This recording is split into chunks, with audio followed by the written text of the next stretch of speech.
દોસ્તો નમસ્કાર. આજે પોડકાસ્ટ પર આપણી સાથે છે ડૉક્ટર જીતેન્દ્ર કુમાર પરમાર. જીતેન્દ્ર કુમાર પરમાર એ ખૂબ એક્ટિવ અને એક સમજદાર લાઇબ્રેરિયન છે.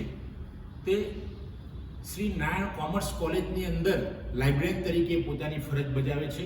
અને ખાસ અગત્યની વાત ને ખુશીની વાત એ કહું તો અમારા વિભાગના ભૂતપૂર્વ વિદ્યાર્થી પણ છે અને વિભાગની અંદર એમને વિઝિટિંગ ફેકલ્ટી તરીકે પણ 5 વર્ષ કામ કર્યું છે. અને છોકરાઓમાં એમની બહુ જ નામ હતું. એમની એક અલગ છાપ હતી કે ભાઈ હસતો માણસ અને છોકરાઓને નવી વસ્તુઓ વિષય વસ્તુઓ લઈને આપે એટલે છોકરાઓ પણ ખુશ રહેતા હતા.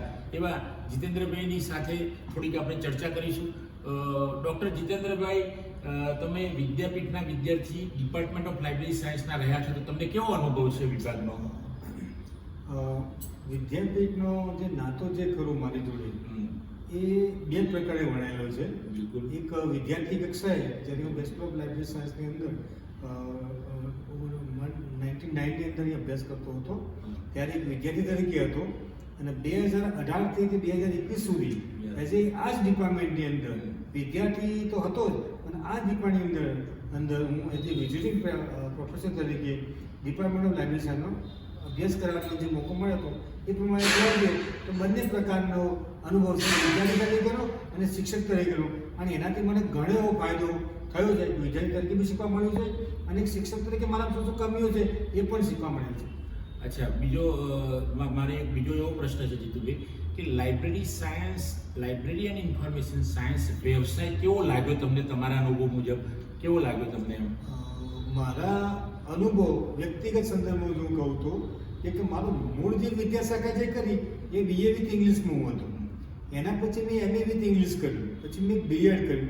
તે દરમિયાન વચ્ચે એક બ્રેક પડતો હતો ત્યારે મેં બેચલર ઓફ લાઇબ્રેરી સાયન્સ, જેમ મેં અગાઉ કીધું એ પ્રમાણે 1998-99 મેં કરેલું.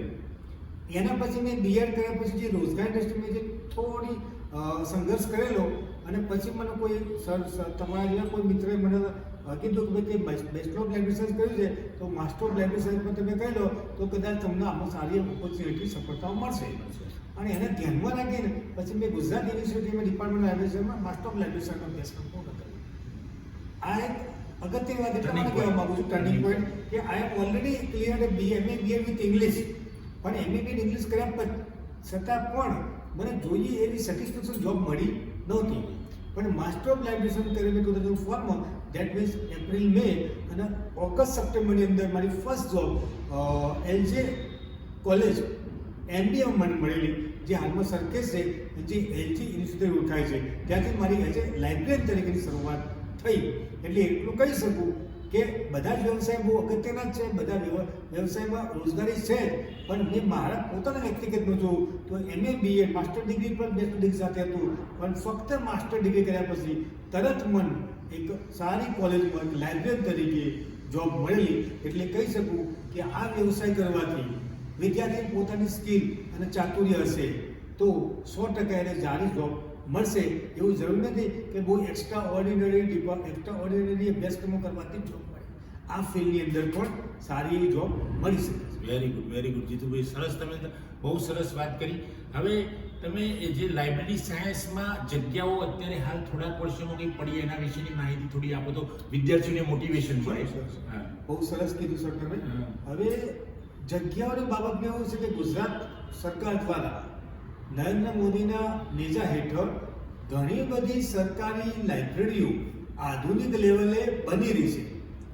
મોડર્ન લાઇબ્રેરીઓ, ઓટોમેશન લાઇબ્રેરીઓ, ગ્રીન લાઇબ્રેરીઓ, ઘણા ઔદ્યોગિક કેન્દ્રની અંદર પણ લાઇબ્રેરીઓ બની છે. જ્યારે લાઇબ્રેરી હોય તેનો રખેવાળ અથવા એને મેનેજમેન્ટ કરવા લાઇબ્રેરીની જરૂર હોવાની જ છે. પછી એ ફક્ત લાઇબ્રેરીનો વ્યવસાય માત્ર કોલેજો કે સ્કૂલો પૂરતો નથી, એનાથી પણ ઉપર ગયેલો છે. સરે જે કીધું એ પ્રમાણે એના અનુલક્ષીને જો વાત કરવામાં આવે તો હાલમાં ગુજરાત સરકાર દ્વારા ગુજરાત ગૌણ સેવા પસંદગી મંડળ દ્વારા 186 જગ્યાઓ પાડવામાં આવેલ છે. અને એમાં એકાદ તો 2 એક્ઝામની પરીક્ષા પણ લેવાઈ ગઈ છે. અને એમાં ઘણા બધા વિદ્યાર્થીઓ જો સારી એવી તૈયારી કરશે તો સરસ મજાની જોબ એમને મળી રહી છે. પ્લસ ભવિષ્યમાં કોલેજની જેટલી બી ગાંધીનગર કોલેજો છે એની અંદર 350થી વધારે જગ્યાઓ ખાલી છે. અને જે અત્યારની જે નવી જનરેશન છે, જે લોકો 25 થી 30 કે 35 વચ્ચે આવે છે, એ લોકો માટે ગોલ્ડન ચાન્સ છે કે ભવિષ્યમાં જે લોકો નેક્સ્ટ યર ઓબ્લિગેશન પહેલા છે અને ગ્રાન્ટેબલ રિક્રુટમેન્ટ છે, તો as a assistant professor equal એ લોકોને લાઇબ્રેરી રિક્રુટમેન્ટનો લાભ મળશે. પણ એ પહેલાં એ લોકોને સંપૂર્ણ પદવી લેવી જરૂરી છે કોલેજ લાઇબ્રેરી તરીકે. જ્યારે બેચલર લેવલે અને માસ્ટર લેવલે જે ગુજરાત સરકારની જે ડિપાર્ટમેન્ટની લાઇબ્રેરી હોય છે, જે જિલ્લા લેવલે હોય છે કે તાલુકા લેવલે હોય છે, અથવા હાઈકોર્ટમાં કોઈ જગ્યાએ જાહેરાત આપતી હોય છે, તો એમાં નેક્સ્ટ જરૂર પડતી નથી, પણ કોમ્પિટિશન એક્ઝામ પસાર કરવી ખાસ જરૂરી છે. એટલે જો રોજગારી રીતે જોવા જોઈએ તો જેનું ઇંગ્લિશ સારું હોય, જે કોમ્પિટિશનની તૈયારી કરતો હોય, રિઝનિંગ, જનરલ એપ્ટિટ્યૂડ પ્લસ લાઇબ્રેશન ઓબ્જેક્ટ સાથે, તો એ વિદ્યાર્થી 100% જોબ મેળવશે. એટલે જે વિદ્યાર્થી લાઇબ્રેશનમાં એન્ટ્રી લીધી હોય અને સારી મહેનત કરશે, સારી કોમ્પિટિશન તૈયારી કરશે, તો 100% એને સારી લાઇબ્રેરી તરીકેની કોઈ પણ નાની મોટી ઇન્સ્ટિટ્યૂટની અંદર પરમેનન્ટ અથવા સેલ્ફ ફાઇનાન્સ કલ્ચરની અંદર સારી નોકરી મળવાની સંભાવના શક્યતાઓ પૂરી છે. બહુ સરસ જીતેન્દ્રભાઈ, ડૉક્ટર જીતેન્દ્રભાઈ બહુ સરસ માહિતી આપી રહ્યા છે. ખાલી છેલ્લો એક પ્રશ્ન છે, એનો જવાબ પણ કદાચ ટૂંકો જશે તમારી જોડે. તો મારો એવો પ્રશ્ન છે કે તમે જે ગુજરાતભરના અથવા તો ભારતભરના જે વિદ્યાર્થીઓ છે, એમને department of library and information science Gujarat વિદ્યાપીઠમાં આવવા માટે તમે કેવું આમંત્રણ આપો છો એમને? તમારું શું કહેવું છે એના સંદર્ભમાં? એટલે તમે તો બંને રીતે અનુભવી છો, ટીચર તરીકે અહીંયા અને સ્ટુડન્ટ તરીકે પણ. તેમને લેવું જોઈએ એ સંદર્ભમાં કંઈ કહેવું?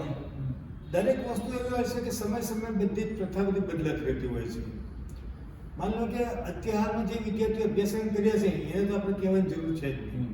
પણ ભવિષ્યમાં જે અત્યારે અંડર ગ્રેજ્યુએટ લેવલે અથવા માસ્ટર ગ્રેજ્યુએટ લેવલે જે કોઈ અભ્યાસ કરતા હોય અને ઘણી વખત શું છે કે દિશા દર્શન માર્ગદર્શક કોઈ ના મળ્યો હોય, અને જો કોઈ વિદ્યાર્થીના ઇન્ફોર્મેશન પ્રોવાઈડર તરીકેની માહિતી, ઇન્ફોર્મેશન પ્રોવાઈડર તરીકે જોબ દેવાની ઈચ્છા હોય, વધુ વાંચવાની ઈચ્છા હોય અને એક કરતાં વધારે સર્વિસ આપવાની ઈચ્છા હોય, કારણ કે અધ્યાપક હોય એ એક જ વિષયમાં નિષ્ણાત હોય, પણ લાઇબ્રેરિયન એ બધા વિષયમાં નિષ્ણાત હોય, બધા વિષયમાં થોડું જ્ઞાન હોય અને એક સમાજ સેવાનું બી કામ કરે છે.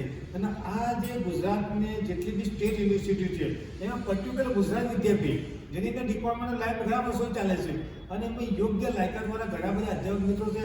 એમાં એક સાહેબ ભાઈ સમય જે બેઠા છે, ડૉક્ટર પ્રત્યે કાંડિયા છે, જે પ્રોફેસર કેડરમાં છે, પ્લસ ઘણા મિત્રો તે છે કે જે લોકો બહુ સારી રીતે અને વ્યવસ્થિત રીતે બેઝિકલી એ લોકોને ભણવામાં આવે છે. તમામ પ્રકારની ઇન્ફ્રાનેટ એટલે કે કોમ્પ્યુટર લગતી ડિજિટલ લાઇબ્રેરી ભણવામાં આવે છે. અને અહીંયાથી જે પણ કોઈ વિદ્યાર્થી દિલ્હી એમની બહાર જાય એના માટે જોબ તરત જ મળતી હોય છે. ખાસ કે વિદ્યાર્થીનો રસ હોવો જરૂરી છે. જેથી જો ગુજરાતમાં કોઈ પણ વિદ્યાર્થી મિત્રો હોય કે જે વિદ્યાર્થીઓને BA, BCom કે BEd કે MA પછી જો જોબમાં થોડી તકલીફ પડતી હોય તો માત્ર 2 વર્ષનો કોર્સ કરો, માસ્ટર ઓફ લાઇબ્રેશન અને બેસ્ટ ઓફ લાઇબ્રેશન, અને એના પછી જો સમય પર નેક્સ્ટ પાસ કરો તો એમની કારકિર્દીમાં એકદમ ટર્નિંગ પોઈન્ટ આપો છે, જે મારા આવેલ MBA કર્યા પછી. એટલે હું દરેક વિદ્યાર્થી મિત્રોને નિવેદન રાખું કે જો કોઈને ઈચ્છા હોય તો ગુજરાત વિદ્યાપીઠમાં જ્યારે એડમિશન પ્રોસેસ ચાલુ થાય ત્યારે 100% અને થયેલ છે હાલમાં, તો ચોક્કસ એ લોકોએ લાભ લેવો અને પોતાના જીવનને ટર્નિંગ પોઈન્ટ આપવો હોય. જ્યારે તમે લોકોને એવું લાગતું હોય કે ભાઈ આ વ્યવસાયમાં શું પણ નથી મજા આવતી અને જો આમાં આવતું હોય તો માત્ર 2 વસ્તુ ભોગ આપવાથી સારી એવી માહિતી તમે કરશો અને સારી એવી જોબ અને ભવિષ્યમાં એક સારા નાગરિક પ્લસ એક સારા વ્યક્તિ અને સમાજ સેવા માટે તમે સહભાગી થશો. થેન્ક યુ જીતેન્દ્રભાઈ, બહુ સરસ વાત કરી તમે. મિત્રો, હું અત્યારે હાલ જ ઓનલાઈન ફોર્મ ભરવાના ચાલુ છે. ગુજરાત વિદ્યાપીઠની જે વેબસાઇટ છે www.gujaratvidyapith.org પર તમે એડમિશનમાં જશો એટલે તમને ત્યાં લાઇબ્રેરી એન્ડ ઇન્ફોર્મેશન સાયન્સ MLISCમાં ફોર્મ ભરાય છે. તમે ફોર્મ ભરાવો, તમારી નોંધણી કરાવો, ફી ભરાઈને ગીતા માટેની પણ તૈયારી કરશો. બહુ સરસ કોર્સ છે. જીતેન્દ્રભાઈનો તો એમનો ખુદનો અનુભવ છે કે ભાઈ અહીંયાના વિદ્યાર્થી છે.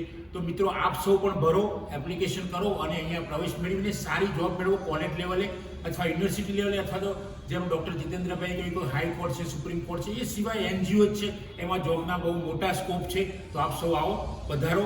આપનું આમંત્રણ, હું તમને આમંત્રણ આપું છું. મિત્રો, આજે આટલું જ. આ અમારો વિડીયો જીતેન્દ્રભાઈ પરમાર અને મારો બંનેનો વિડીયો આપ જોઈને શેર કરો, કોમેન્ટ કરો અને જો ચેનલ સબસ્ક્રાઈબ ન કરી હોય તો સબસ્ક્રાઈબ કરો. થેન્ક યુ દોસ્તો, થેન્ક યુ. જય હિન્દ, જય ભારત.